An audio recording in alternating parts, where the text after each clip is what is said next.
इस समय आप लोग जहां भी देख रहे होंगे वहां महाकुंभ मेला की चर्चाएं हो रही हैं। इलाहाबाद, जिसे अब आप लोग प्रयागराज के नाम से जानते हैं, वहां 2025 में महाकुंभ होने वाला है ना। उसी की तैयारियां जोरों शोरों से चल रही हैं। और वर्ष 2025 में महाकुंभ मेला प्रयागराज में 13 जनवरी से 26 फरवरी तक आयोजित किया जाएगा। और जिसमें आध्यात्मिक शुद्धि, सांस्कृतिक उत्सव एवं एकता के प्रतीक के रूप में लाखों तीर्थ यात्री आएंगे, देश विदेश से आएंगे। और कुंभ शब्द की उत्पत्ति कुंभक, अमरता के अमृत का पवित्र घड़ा धातु से हुई है, ये भी याद रखिए। तो इसके बारे में एक सामान्य जानकारी हम लोग देख लेते हैं। कुंभ मेले के बारे में जान लेंगे और कुंभ मेले के कितने प्रकार होते हैं उस पर भी बात करेंगे। इसका ऐतिहासिक विकास क्या है उस पर भी हम लोग बात करेंगे। कुंभ 2019 की 3 गिनीज वर्ल्ड रिकॉर्ड भी है, उसे भी देखेंगे। कुंभ मेले का क्या महत्व है कुंभ का, उस पर भी बात करेंगे हम लोग।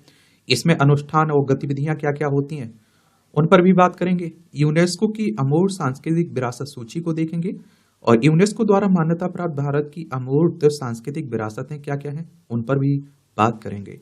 लेकिन इससे पहले आप लोग उत्तर प्रदेश में चलिए। देखिए, हमारा प्यारा भारत है, ये आपको उत्तर प्रदेश देखने को मिलेगा, क्योंकि प्रयागराज उत्तर प्रदेश में ही देखने को मिलेगा एक शहर। उत्तर प्रदेश की राजधानी लखनऊ है। इसकी अंतर्राष्ट्रीय सीमा नेपाल से लगती राज्यों में बिहार, झारखंड, छत्तीसगढ़, मध्य प्रदेश, राजस्थान, हरियाणा, हिमाचल प्रदेश, उत्तराखंड और दिल्ली से लगती है। 8 राज्यों से लगती है और एक केंद्र शासित प्रदेश से लगती है। विधानसभा में 403 सीटें हैं, विधान परिषद में 100 सीटें हैं, राज्यसभा में 31 सीटें हैं, लोकसभा में 80 सीटें हैं। 2,43,286 वर्ग किलोमीटर में फैला हुआ है आपका उत्तर प्रदेश। और जनसंख्या में पहले नंबर पे है आपका उत्तर प्रदेश। यहाँ के मुख्यमंत्री योगी आदित्यनाथ आपको देखने को मिल जाएंगे। तो कुंभ मेले की बात करें तो यह तीर्थ यात्रियों का सबसे बड़ा शांतिपूर्ण समागम है, जिसके दौरान प्रतिभागी पवित्र नदी में स्नान या डुबकी लगाते हैं। यह समागम 4 अलग अलग जगहों पर होता है। हरिद्वार में गंगा के तट पर, उज्जैन में शिप्रा नदी के तट पर, और नासिक में आप देखिए गोदावरी दक्षिण गंगा के तट पर। प्रयागराज में गंगा, यमुना और पौराणिक आदर्श सरस्वती के संगम पर होता है। ये 4 जगह होता है ना, हरिद्वार में, उज्जैन में, नासिक में और प्रयागराज में।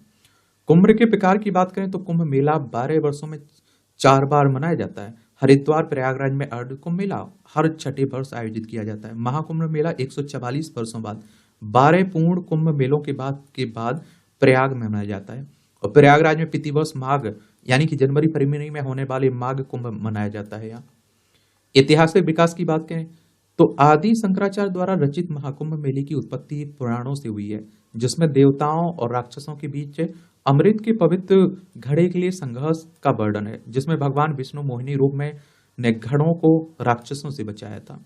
प्राचीन उत्पत्ति की बात करें तो मौर्य और गुप्त काल में 4वीं शताब्दी ईसा पूर्व से 6ठी शताब्दी ईस्वी के दौरान कुंभ मेले की शुरुआत भारतीय उपमहाद्वीप के तीर्थ यात्रियों के छोटे छोटे आयोजनों के रूप में हुई। हिंदू धर्म के उदय के साथ इसका महत्व बढ़ गया, विशेष रूप से गुप्त जैसे शासकों के अधीन, जिन्होंने इसको और भी महत्व दिया। पुष्पभूति वंश के राजा हर्षवर्धन ने प्रयागराज में कुंभ मेले का आयोजन प्रारंभ किया। मध्यकाल में अगर हम लोग देखें तो चोल और विजयनगर साम्राज्य, दिल्ली सल्तनत, मुगलों जैसे शाही राजवंशों द्वारा भी इसे समर्थन मिला। अकबर ने धार्मिक सहिष्णुता को बढ़ावा देने के क्रम में वर्ष 1565 में नागा साधुओं को मेले में शाही प्रवेश का नेतृत्व करने का सम्मान दिया। औपनिवेशिक यानी कि अंग्रेजों के समय में देखें तो कुंभ मेले की महत्व और विविधता से प्रभावित होकर ब्रिटिश प्रशासकों ने इस उत्सव का अवलोकन करने के साथ इसका दस्तावेजीकरण किया। 19वीं शताब्दी में जेम्स पेंसेप ने इसकी अनुष्ठानिक प्रथाओं और सामाजिक धार्मिक गतिशीलता का वर्णन किया। स्वतंत्रता के बाद का महत्व तो कुंभ मेला राष्ट्रीय एकता और भारत की सांस्कृतिक विरासत का प्रतीक है, जिसे 2017 में यूनेस्को द्वारा इसकी प्राचीन परंपराओं के लिए मानवता की अमूर्त सांस्कृतिक विरासत के रूप में मान्यता दी है। यूनेस्को के बारे में भी याद रखिएगा, इस तरह की संस्थाओं से भी आपके एग्जाम में क्वेश्चन पूछा जाता है। मैं बात कर रहा हूँ the United Nations Educational, Scientific and Cultural Organization, Paris France में इसका हेडक्वार्टर देखने को मिलेगा। 16 नवंबर 1945 में इसकी स्थापना हुई थी। कुंभ 2019 के 3 गिनीज वर्ल्ड रिकॉर्ड हैं। सबसे बड़ा यातायात एवं भीड़ प्रबंधन योजना, पेंट माई सिटी योजना के तहत सार्वजनिक स्थलों की सबसे बड़ी पेंटिंग प्रक्रिया, सबसे बड़ा स्वच्छता और अपशिष्ट निपटान तंत्र। कुंभ का क्या महत्व है तो आध्यात्मिक प्रासंगिकता, ऐसा माना जाता है कि त्रिवेणी संगम यानी गंगा यमुना सरस्वती संगम के पवित्र जल में स्नान करने से पापों से मुक्ति तथा आध्यात्मिक मुक्ति मोक्ष की ओर मार्गदर्शन मिलता है। सांस्कृतिक प्रदर्शन, कुंभ मेले में भक्ति, कीर्तन, भजन और कथक, भारतनाट्यम, कुचिपुड़ी जैसी पारंपरिक नृत्य आध्यात्मिक एकता तथा दिव्य प्रेम के विषयों पर प्रकाश डालते हैं। ज्योतिषीय महत्व, तो सूर्य, चंद्रमा, बृहस्पति की स्थिति के आधार पर निर्धारित यह आयोजन आध्यात्मिक गतिविधियों के लिए अत्यधिक शुभ है। नासिक, उज्जैन में यह मेला तब आयोजित होता है जब कोई ग्रह सिंह राशि में होता है, तो उसे सिंहस्थ कुंभ कहा जाता है।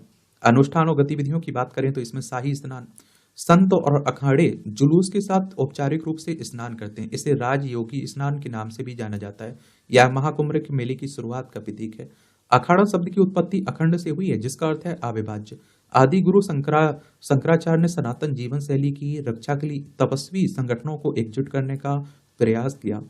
अखाड़े सामाजिक व्यवस्था, एकता और संस्कृति नैतिकता के प्रतीक हैं, जो आध्यात्मिक तथा नैतिक मूल्यों पर ध्यान केंद्रित करते हैं। वे सद्गुण, नैतिकता, आत्म संयम, करुणा और धार्मिकता पर जोर देते हैं। साथ ही विविधता में एकता के प्रतीक हैं। अखाड़ों को उनके इष्ट देवता के आधार पर वर्गीकृत किया जाता है। शैव अखाड़े भगवान शिव की विभिन्न रूपों में पूजा करते हैं। वैष्णव अखाड़े भगवान विष्णु की विभिन्न रूपों में पूजा करते हैं। उदासीन अखाड़ा चंद्रदेव प्रथम सिख गुरु गुरु नानक के पुत्र द्वारा स्थापित है। पेशवाई जुलूस, इसमें अखाड़ों के पारंपरिक जुलूस का एक भव्य नजारा जिसे पेशवाई के नाम से जाना जाता है, जिसमें हाथी, घोड़े, रथों पर प्रतिभागी शामिल होते हैं। आध्यात्मिक प्रवचन, इस कार्यक्रम में सिद्धि संतों और आध्यात्मिक नेताओं द्वारा आध्यात्मिक प्रवचन के साथ साथ भारतीय संगीत, नृत्य तथा शिल्प का जीवंत संगम भी शामिल होता है। यूनेस्को की अमूर्त सांस्कृतिक विरासत सूची, तो यह प्रतिष्ठित सूची उन अमूर्त विरासत तत्वों से बनी है जो सांस्कृतिक विरासत की विविधता को प्रदर्शित करते हैं और इसके महत्व के बारे में जागरूकता बढ़ाने में मदद करते हैं। यह सूची वर्ष 2008 में स्थापित की गई थी, जब अमूर्त सांस्कृतिक विरासत की सुरक्षा हेतु अभिसमय लागू हुआ था। और यूनेस्को द्वारा मान्यता प्राप्त भारत की अमूर्त सांस्कृतिक विरासत, तो अमूर्त सांस्कृतिक विरासत वे प्रथाएं हैं, अभिव्यक्तियां हैं, ज्ञान और कौशल हैं जिन्हें समुदाय, समूह तथा कभी कभी व्यक्ति अपनी सांस्कृतिक विरासत के हिस्से के रूप में पहचानते हैं और इसे जीवित सांस्कृतिक विरासत भी कहा जाता है। इसे आमतौर पर निम्नलिखित रूपों में से एक में व्यक्त किया जाता है, जैसे मौखिक परंपराएं, कला प्रदर्शन, सामाजिक प्रथाएं, अनुष्ठान और उत्सव कार्यक्रम, प्रकृति और ब्रह्मांड से संबंधित ज्ञान और अभ्यास, पारंपरिक शिल्प कौशल। अब देख लीजिए अमूर्त सांस्कृतिक विरासत और शिलालेख का वर्ष, कुटियाट्टम संस्कृत रंगमंच 2008, वैदिक मंत्रोच्चार की परंपरा 2008, रामलीला रामायण का पारंपरिक प्रदर्शन 2008, रसमान गढ़वाल हिमालय भारत का धार्मिक उत्सव और अनुष्ठान 2009 में, छऊ नृत्य 2010 में, राजस्थान की काल बोलिया लोकगीत और नृत्य 2010, मुद्दियट्टू केरल का अनुष्ठान, रंगमंच और नृत्य नाटक, ये आप देखते हैं कि 2010 में, कब 2010 में। और इसमें आप देखेंगे लद्दाख का बौद्ध मंत्रोच्चार, ट्रांस हिमालयी लद्दाख क्षेत्र के पवित्र बौद्ध ग्रंथों का मठ, ये आप देखिए 2012 में। और मणिपुर का संकीर्तन, अनुष्ठानिक गायन, ढोल वादन और नृत्य, ये 2013 में। पंजाब के जलियाला गुरु के ठठेरों में पीतल और तांबे के बर्तन बनाने की पारंपरिक कला 2014। नवरोज आप देखेंगे 2016 में। और आप देखिए योग, ये आप देखेंगे 2016।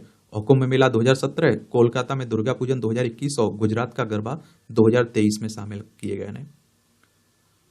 तो एक सामान्य जानकारी जरूर रखा करिएगा। अगर आप लोग किसी एग्जाम की भी तैयारी कर रहे हैं ना, तो उसमें भी क्वेश्चंस पूछे जाते हैं इस तरह के टॉपिक से। और हमारे देश में इस तरह का कोई सांस्कृतिक कार्यक्रम है तो उसके बारे में मालूम तो होना चाहिए। मुझे लगता है महाकुंभ के बारे में, कुंभ के बारे में आपको जानकारी होनी चाहिए। अब मेरे लिए कोई सवाल हो, सुझाव हो तो आप लोग बता सकते हैं। धन्यवाद।